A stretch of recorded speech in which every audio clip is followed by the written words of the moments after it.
In this video, I'll be showing you how to fix internet connection problem on PS5. It's a very simple method, so if you find this video helpful, be sure to drop a like and subscribe. All you really want to do, there's a few different methods, but all you want to do firstly is make sure whenever you press your PlayStation button, make sure you don't have several games open. If you go to your switcher, if you have any active games, and let's say you have Roblox open, Fortnite, Skate, and a lot of different games open, you want to just press and close any of the ones that you have open that you're not playing. The reason is if you have multiple things open in the background, it's going to take away your ping and your good internet connection from the main game you're playing. Now, what you want to do after that is go to settings on the top right.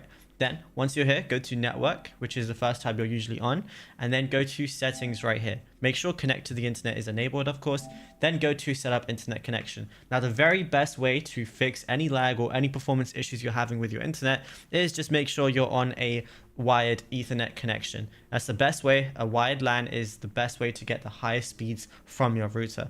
Now, obviously, if you're on like Wi-Fi or anything like that, what you could do is press the options button on whichever Wi-Fi you're using, go to advanced settings.